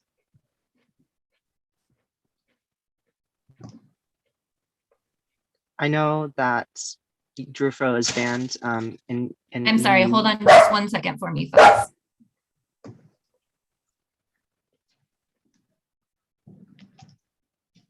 Okay, and so the objection is that the question calls for hearsay. Is that correct, Ms. Vasquez? Yes. Dr. Williams, if you can answer that question with your own opinion, please do. Please don't use the opinion of others. Thank you.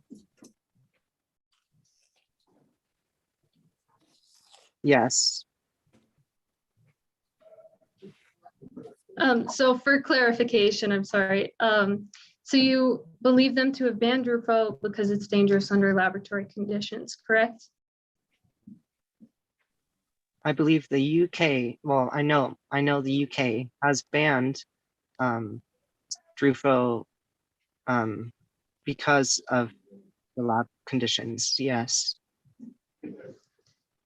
And do you have any proof that it is not dangerous in the environment and only in the lab, as you say? I know that Drufo is less harmful to creatures of all kinds, including fish, and that it is healthier for our environment and our soil because it doesn't cause erosion. I'm sorry, can I ask for a direct answer to my question? Do you have proof that Drufo is not dangerous in the environment and only in the lab? Dr. Williams, if you'll answer her question, please. Yes, I know that less fish are harmed in the runoff from eutrophication, but I don't have proof that it's less harmful or more harmful either way in the environment as opposed to the lab or vice versa. I'm sorry. And Mr. Williams, is it not true that you are currently conducting a study on the effects of Drufo in the environment? I have studied that and I am studying it, yes. Yet this study is not completed, is it not? It is not fully completed. So Drufo is included in Lush's products merely off of this incompleted study, not proven data that Drufo is not dangerous, correct? Correct. So moving on, you'd agree that keeping Drufo in Lush's products provided a benefit for the company. I believe that it provided both a benefit for the company and for the environment. Well, specifically, it does provide a financial benefit to the company. It does need to be used in lesser quantities. And so therefore, we do believe that it is a competitive product and that we've been able to earn from it, yes. So that is a yes to my previous question. Yes. And in turn, therefore, isn't it reasonable to conclude that it benefits you?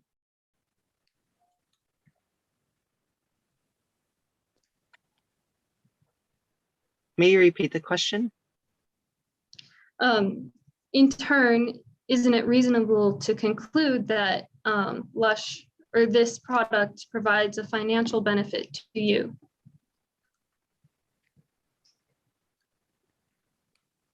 I don't have increased pay, say, because of the product itself, but yes, yes. Now, moving on, Lush is planning to appeal to the EU decision, correct? Not that I'm aware of.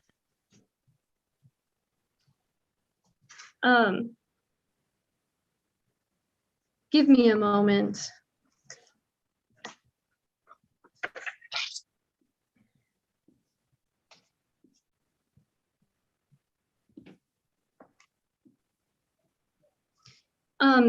Mr. Williams, would you recognize a copy of your affidavit?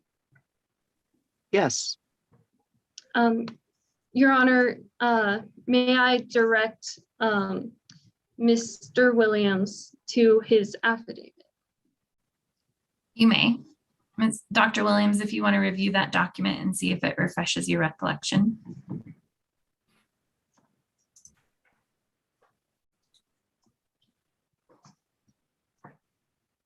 Let us know when you've had the time to review that.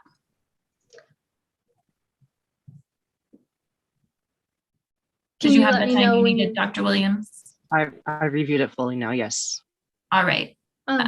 Ms. Erickson, if you want to ask the question again.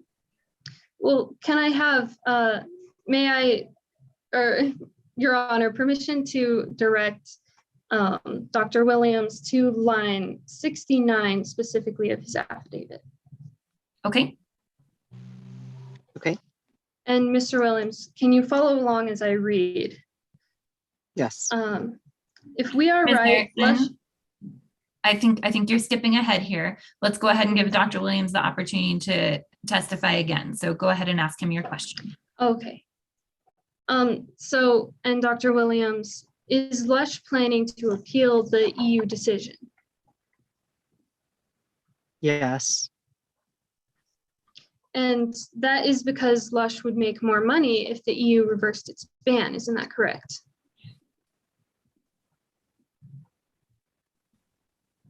It would provide it to more customers, yeah. But if Ms. Weirs is successful in this lawsuit, meaning if the jury agrees with her that your company was negligent, that would impact your team's ability to appeal the EU decision, wouldn't it? I believe so, yeah. Yes, it would. So fair to say that your job could be in jeopardy if that happened? That's fair to say. And you'd agree with me that by your own admission, a few people will or are likely to get cancer after the use of your product.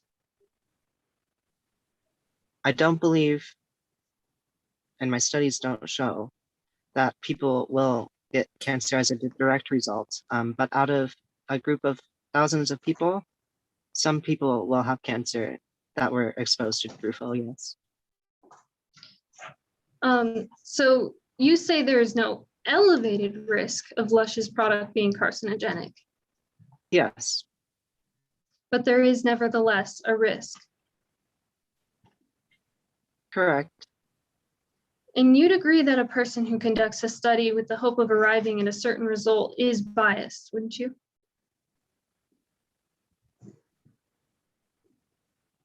I believe scientists can hypothesize, but yes.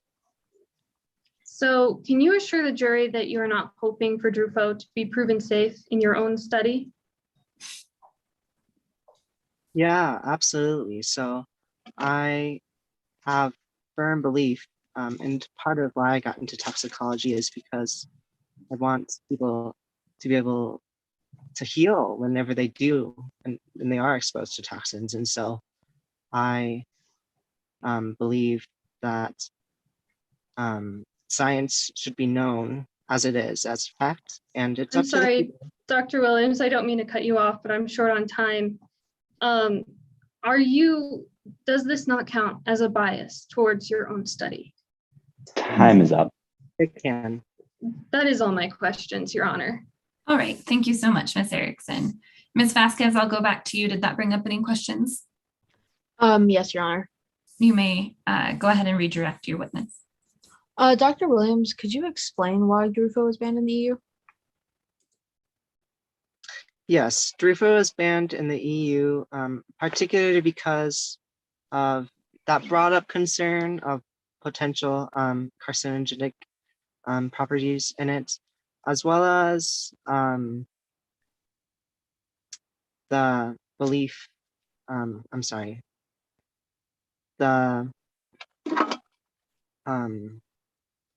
just of like trade reasons. And is it banned solely for reasons related to its nitrogen content in relation to algae?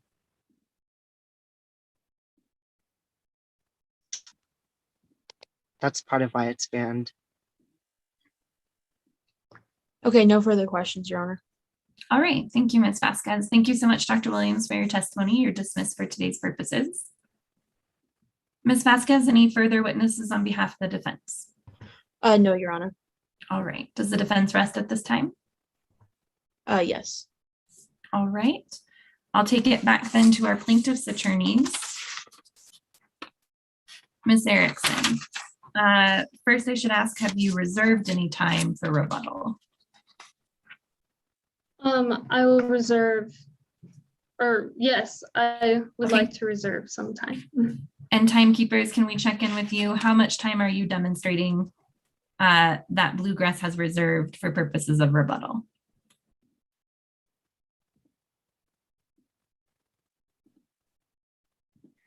I have around 2 minutes from opening, around 5 minutes from the plaintiff. I have about the same. Okay, so 7 minutes total? All right, Ms. Erickson, with that knowledge that you have 7 minutes, how would you like to proceed? Well, Your Honor, we can move on to the closing arguments. Oh, okay, I thought you meant rebuttal as far as evidence or witnesses. Yeah, I'm sorry. Okay, Yeah. I apologize for confusing you. All right, are we prepared to proceed to closing arguments then? Yes, Your Honor. And you'll be giving the closing for the plaintiffs? I will, Your Honor. Who will be closing on behalf of the defense? I will, Your Honor. All right, excellent, Ms. Barrett. Ms. Erickson, go right ahead. Timekeepers, if you'll keep our time. Thank you, Your Honor. Go ahead.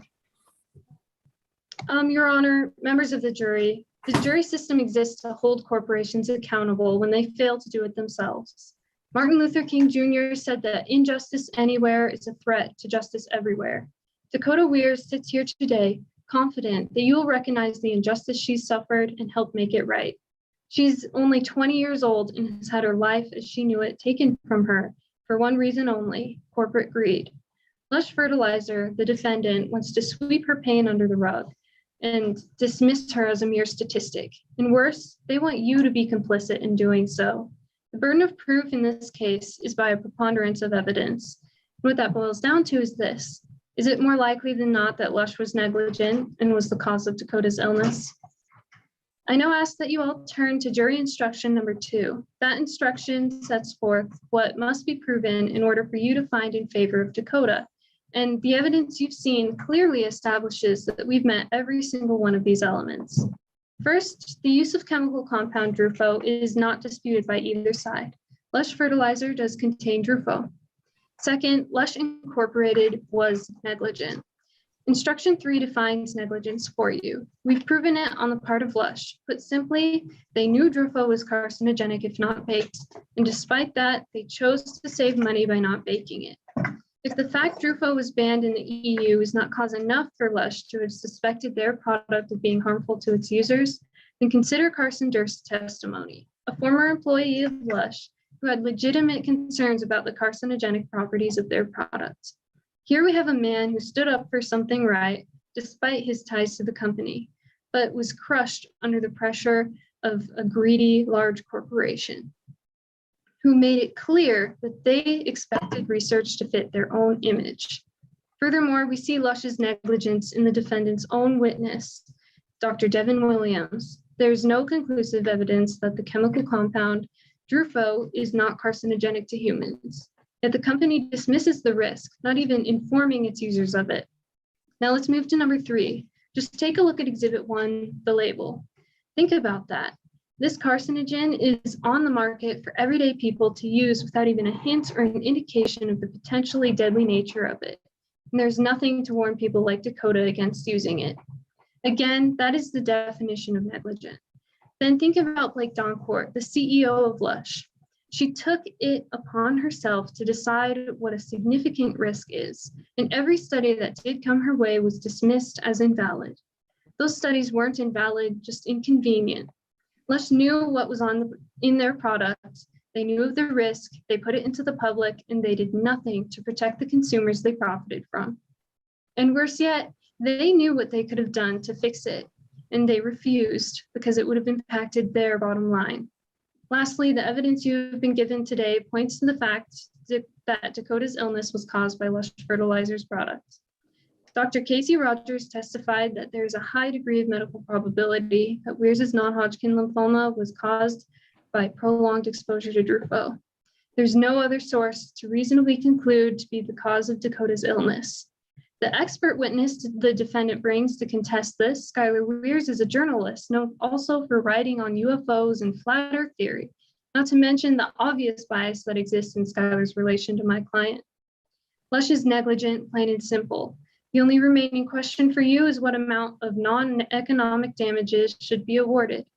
How can you put a price tag on someone's pain, on their future? The unfortunate thing is that nothing we do today will undo the damage Dakota has suffered. That ship sailed the minute Lush Fertilizer put its profits ahead of the public. But you can help make it right, and you can remind this corporation of its responsibilities, and you can hold them accountable. Take a look at Exhibit 8. I would submit to you that the dollar figure that's appropriate is 6 years worth of profits because they chose not to bake Drufo. That number works out to be about $11 million. Thank you. Thank you, Ms. Erickson. Ms. Barrett, your closing on behalf of the defense. Thank you, Your Honor. Your Honor, members of the jury, this is a tragic situation in which Dakota Weirs has non-Hodgkin lymphoma and believes it was caused by Lush Fertilizer and their products. But the fact is, Lush did not give this horrible cancer to Dakota Weirs. Lush prides itself on not only being an environmentally friendly company, but a company who would not put a product out that would potentially cause cancer. There is no evidence to support that Lush Fertilizer gave Dakota Weirs their non-Hodgkin lymphoma.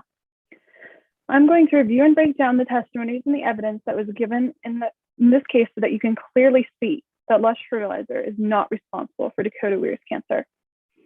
We heard Dakota Weirs testify that they worked with a landscaping company since they were 14. Not only did they work with Lush Fertilizer, but a variety of different fertilizers in which they were constantly exposed to. Dakota Weirs testified that they were given safety protocols and they didn't follow these safety protocols because of a variety of reasons.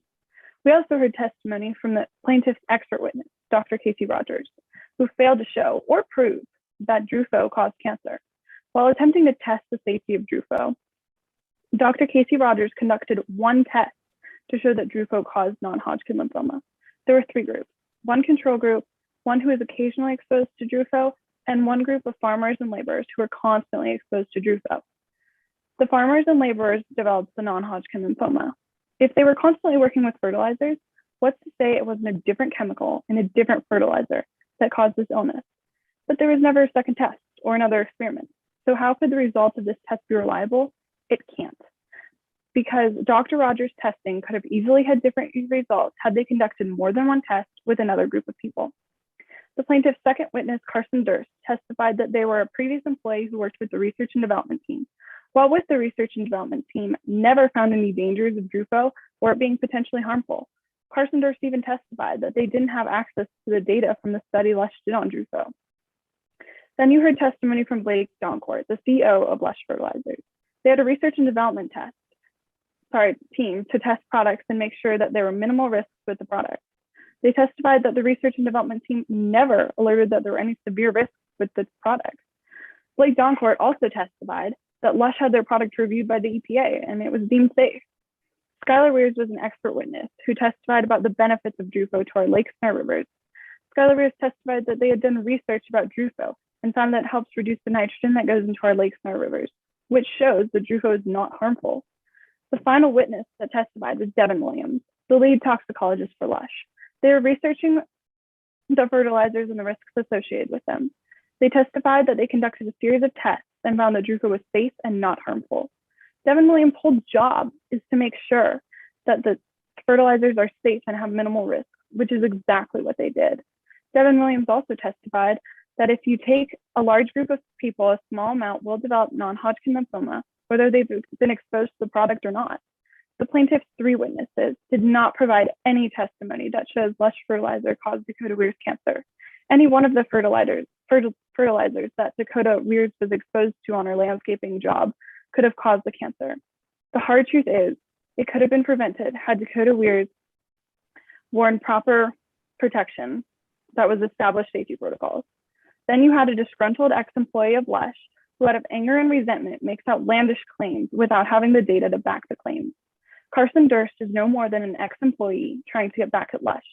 Dr. Rogers presents baseless claims that Drufo is harmful based on one experiment, which was substandard at best.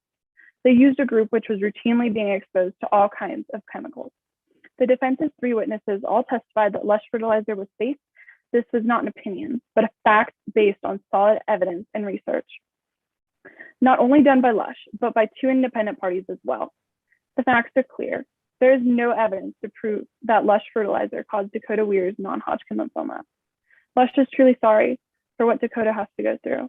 No one should have to go through cancer, but Lush is not to blame for that cancer. We ask you members of the jury to review the case and find that Lush is not liable for Dakota Weirs cancer. Thank you. Thank you very much, Ms. Barrett.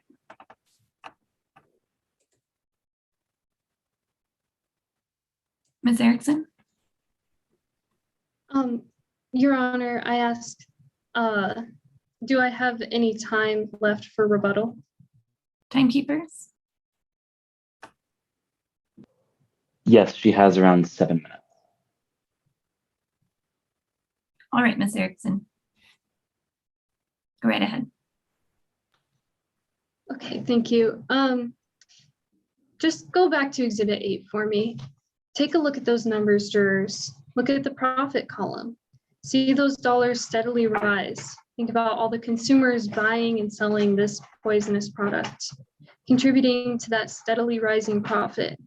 And while Lush's executives are lining their pockets for more and more as each day ticks by, think about Dakota Weirs, unaware that as she's working at her landscaping job, she's inhaling the eventual cancer that will steal her future. She lives in a different world than Lush executives, now more than ever. Someone has to hold them accountable, and that someone is you. That is all, Your Honor. Thank you. Okay, thank you very much from both the plaintiffs and defense. The case will now go to the jury. All right, excellent presentation, folks. If I can have the jurors pop on for just one moment.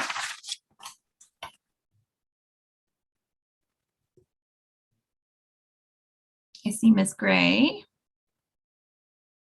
We'll give the other jurors just a moment to pop on here, but if you wanted to just introduce yourself, Ms. Gray, so that they know who their jurors are today, I'm sure they would appreciate that. Sure. My name is Elizabeth Gray.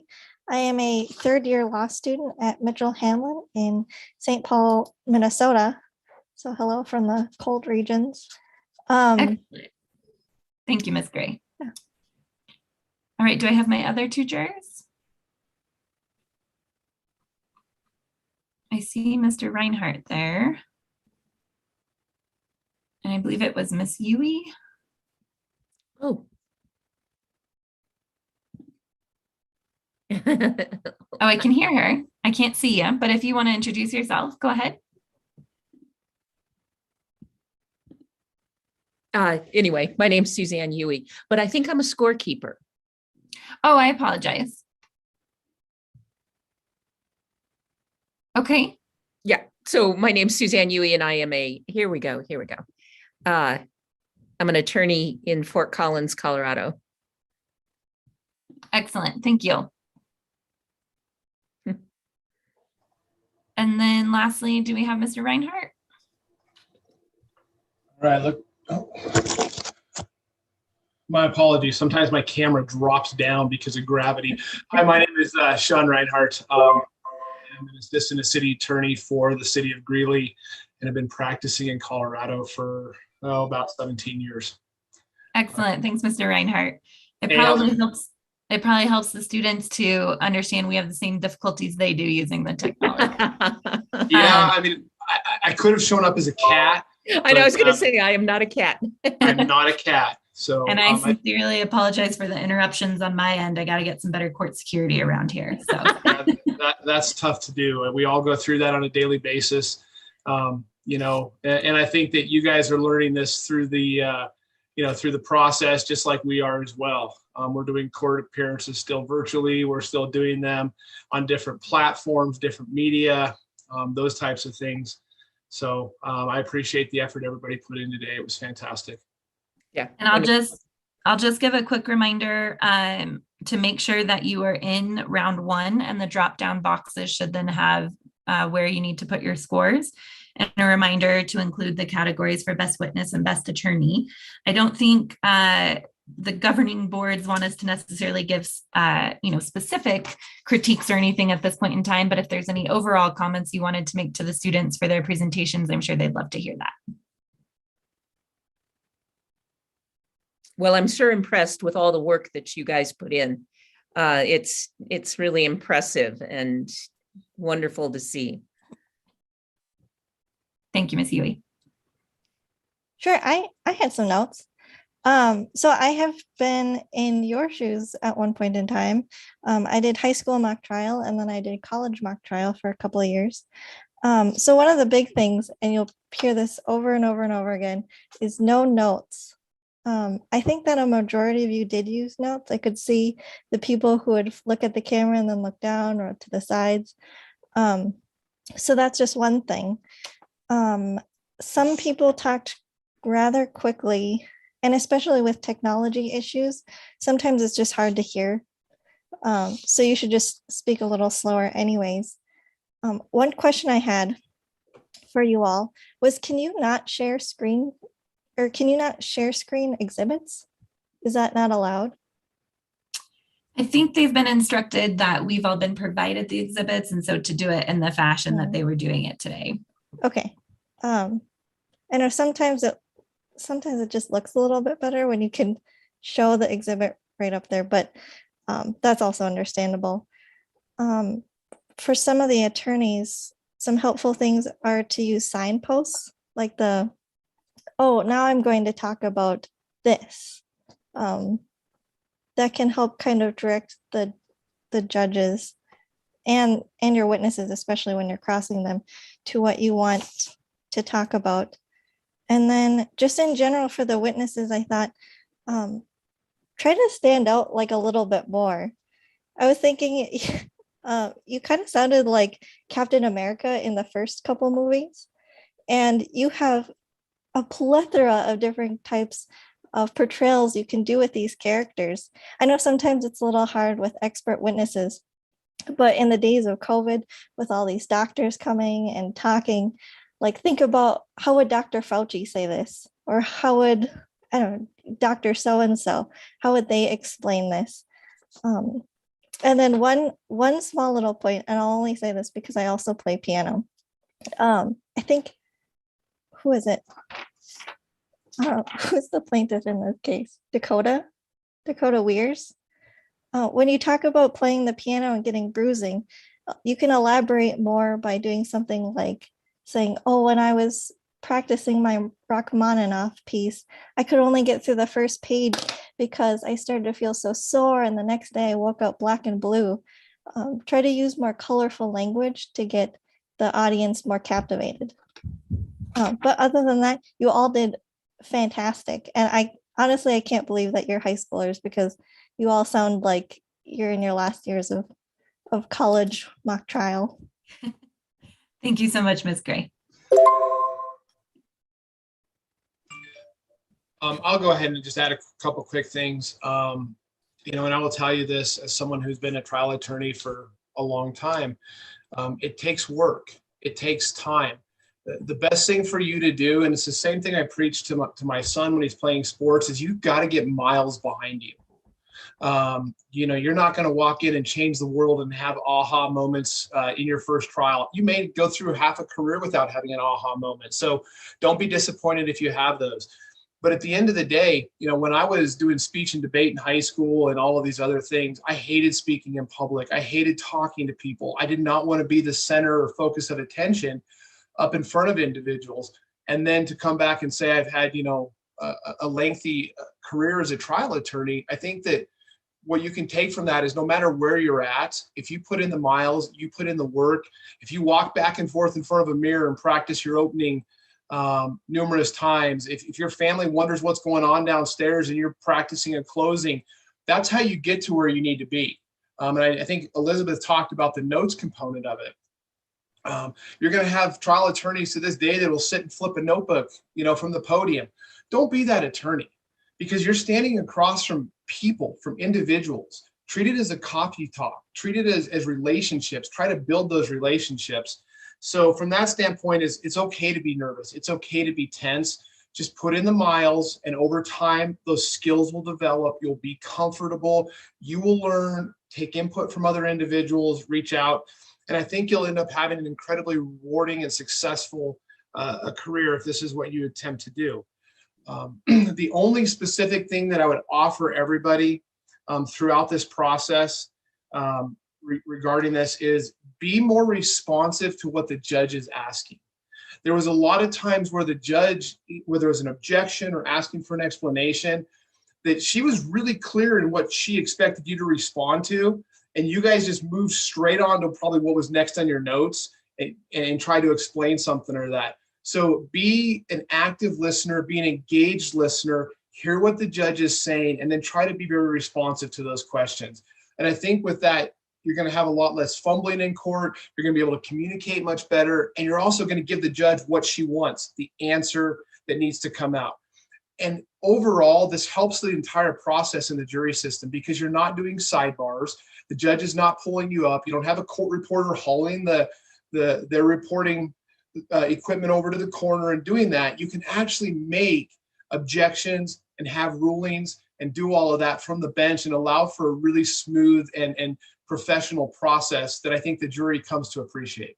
So all of you guys did a great job. Just keep working at it. It takes time. It takes years. It is a craft. It's just like playing piano, guitar, or anything like that. You've got to put in the practice. So I'm really proud of all of you. It was fun to watch, and you guys are incredible at this young age. Awesome. Thank you. Well, I hope you all take that feedback to heart and look forward to seeing the scores that come out of this round. The next matchups will be announced on the website, I was told to convey to you. So just look for that here after we get our scores submitted, and best of luck to you as the competition moves forward. Thank you, Judge Rangel. I'd just like to make one quick announcement. We do have a couple of rounds that are running a little behind due to technical difficulties. So if we don't get started right at 4, just hold tight, keep watching the website for the next rounds. If you happen to be scoring or judging the next round, you can go ahead and get into the lounge at the same time at 3:30. All right. Thank you so much. All right, folks, you're dismissed and you can log out of this round. Good luck to you all. Thank you. I just have a brief administrative question. I'm looking at the scoring and there doesn't seem to be a ryegrass team. Your score sheet should have been updated. If it wasn't, just hang tight on this Zoom for just a minute and I'll get that fixed for you. So it has been updated, but I would suggest you take a screenshot or a picture of the scoring you have, because I did a message behind the scenes. So if you just renew the screen, it will update. You'll get the ryegrass, but you'll lose all your scoring. So yeah. Oh shoot. Okay. Yeah. All right. I'll work on that. Okay. All right. And Elizabeth, just send an email if you have any trouble. We can get you some help. Sure. Okay. Okay. Thank you. Thank you. All right. Thanks, folks. Go ahead and log out. If you have any questions, you can certainly ask them in the lounge as well. Okay. Bye-bye.